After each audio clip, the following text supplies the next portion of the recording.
Hello दोस्तों, नमस्कार। स्वागत है आप सभी का educational study point YouTube channel पे। तो देखिए, रेलवे ग्रुप डी एग्जाम 2022 आपके कंटिन्यू एग्जाम चले हैं। इस वीडियो में 28 अगस्त सेकंड शिफ्ट पेपर के बारे में बात करेंगे। तो मैं आपको पहले क्लियर कर दूं, आज आपका कोई भी एग्जाम नहीं है। ये वीडियो मैं उन दोस्तों के लेके आ चुका हूँ जिनका नेक्स्ट शिफ्ट में एग्जाम बाकी है। कल से आपके फिर से जो एग्जाम है वो शुरू है। देखिए दोस्तों, ग्रुप डी एग्जाम में कंटिन्यूसली साइंस, जीके और करंट अफेयर के काफी क्वेश्चन रिपीट हो रहे हैं, प्लस उनसे रिलेटेड व एक्सपेक्टेड क्वेश्चन ही बार बार एग्जाम में ज्यादातर पूछे जा रहे हैं। तो वही क्वेश्चन मैं आपको इस वीडियो में कवर कराऊंगा और मैं आपको गारंटी के साथ कहता हूँ, अगर आप इस पूरे वीडियो को बिना स्किप के एंड तक देखते हैं तो डायरेक्ट 8 से 10 क्वेश्चन आपको इसी वीडियो से देखने को मिलेंगे। तो इसलिए वीडियो में ध्यान से एंड तक बने रहिएगा।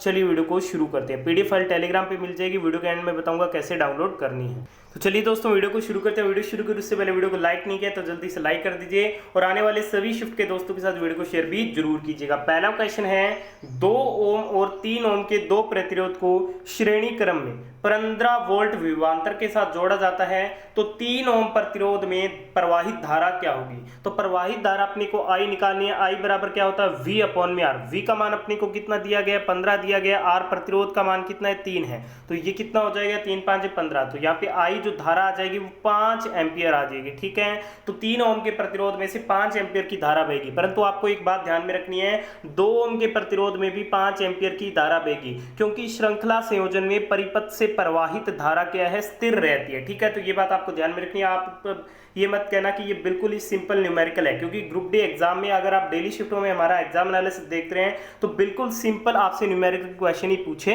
जा रहे हैं। अगला क्वेश्चन है, 2 एम्पियर के धारा को 5 ओम प्रतिरोध के साथ जोड़ने पर विभवांतर क्या होगा। तो विभवांतर V बराबर होता है I इंटू में R। तो I का मान दिया गया 2, प्रतिरोध का मान है 5, तो विभवांतर कितना हो जाएगा, 10 वोल्ट हो जाएगा। ठीक है, तो ये बात आपको ध्यान में रखनी है और ओम के नियम से हर शिफ्ट में डेली 2 से 3 क्वेश्चन जो है वो पूछे जा रहे हैं। अगला क्वेश्चन है, सोडियम हाइड्रोक्साइड का विलयन हाइड्रोक्लोरिक अम्ल के विलयन से अभिक्रिया करके सोडियम क्लोराइड का विलयन तथा जल बनाते हैं। तो इसकी आपको क्या है, समीकरण बनानी है। ठीक है, तो NaOH की रिएक्शन जब HCl के साथ कराई जाती है तो NaCl का निर्माण होता है और क्या है, जल का निर्माण होता है। ठीक है, तो ये इस क्वेश्चन का आपका बिल्कुल यहाँ पे राइट आंसर रहेगा। बढ़ते हैं नेक्स्ट क्वेश्चन की ओर। चलिए, अगला क्वेश्चन आपके सामने, कोयले का दहन। देखिए, जो जब भी बात दहन की होती है तो दहन क्या है, ऑक्सीजन की उपस्थिति में ही होता है। सी कार्बन का दहन ऑक्सीजन की उपस्थिति में कराएंगे तो CO2 यानी कि कार्बन डाइऑक्साइड का निर्माण होगा।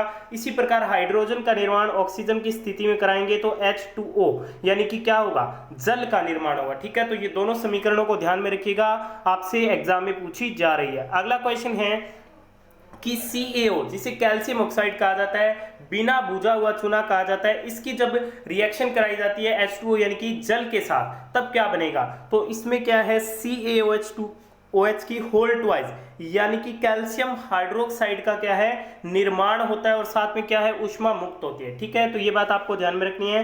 कैल्शियम ऑक्साइड जल के साथ तीव्रता से अभिक्रिया करके बुझे हुए चूने कैल्शियम हाइड्रोक्साइड, ये जो CaOH की होल ट्वाइस होता है, ये क्या होता है, बुझा हुआ चूना होता है। ठीक है, का निर्माण करके अधिक मात्रा में क्या है, साथ में ऊष्मा भी उत्पन्न करता है। ठीक है, अगला क्वेश्चन है, E बराबर mc², द्रव्यमान ऊर्जा संबंध फॉर्मूला किसने दिया। तो ये जो फॉर्मूला दिया गया था वो अल्बर्ट आइंस्टाइन के द्वारा दिया गया था। अगला क्वेश्चन पूछा जा रहा है कि कोशिका का अध्ययन क्या कहलाता है। तो कोशिका का जो अध्ययन है वो साइटोलॉजी कहलाता है। इसके अलावा जो माइकोलॉजी है उसके अंतर्गत स्टडी ऑफ फंगी यानी कि कवकों का अध्ययन किया जाता है और शैवालों के अध्ययन को फाइकोलॉजी कहा जाता है।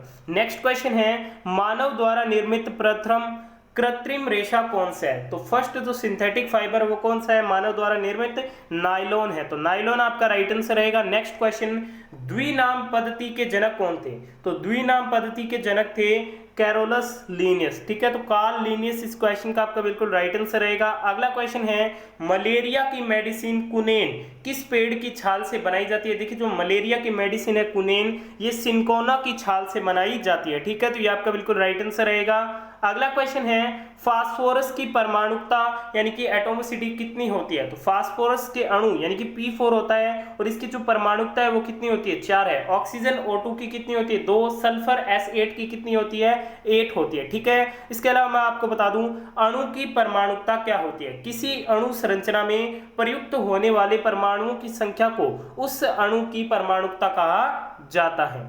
अगला क्वेश्चन है, पौधों में पानी का परिवहन किस ऊतक के द्वारा किया जाता है? तो पौधों में जो पानी का परिवहन है ये जाइलम ऊतक द्वारा किया जाता है, ठीक है। जाइलम ऊतक द्वारा पानी का परिवहन जड़ों से पत्तियों तक होता है, इसलिए जाइलम में पानी और पोषक तत्वों की आवाजाही एक दिशीय है, तो जाइलम आपका राइट आंसर रहेगा।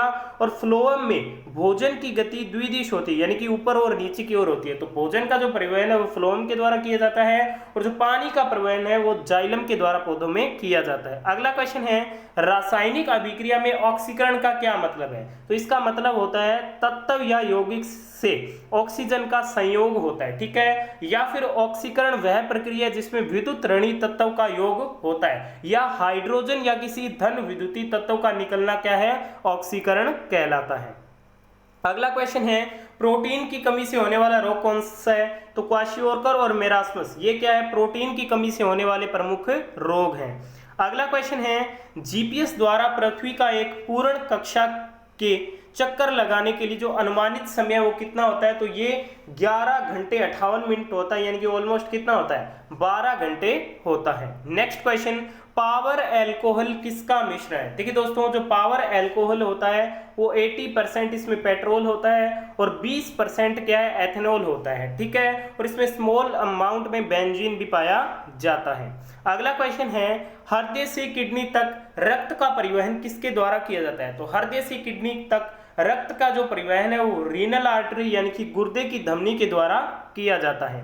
नेक्स्ट क्वेश्चन, खगोल विज्ञान की एक शाखा जिसमें ब्रह्मांड से जुड़ी बातों का अध्ययन किया जाता है, तो इसे कॉस्मोलॉजी कहा जाता है। तो कॉस्मोलॉजी इस क्वेश्चन का बिल्कुल राइट आंसर रहेगा। नेक्स्ट क्वेश्चन, मानव शरीर में इंसुलिन हार्मोन का क्या कार्य है? तो मानव शरीर में इंसुलिन हार्मोन का कार्य होता है शरीर में रक्त में ग्लूकोज के स्तर को नियंत्रित करने का ये काम करता है। अग्नाशय ग्रंथि से स्रावित होने वाला यह हार्मोन ब्लड शुगर के स्तर को बहुत अधिक होने या बहुत कम होने से रोकता है, ठीक है। नेक्स्ट क्वेश्चन है, मानव शरीर का सामान्य तापमान कितने फारेनहाइट होता है? तो ये 98.6 डिग्री फारेनहाइट होता है और सेंटीग्रेड पैमाने में ये 37 डिग्री सेंटीग्रेड होता है।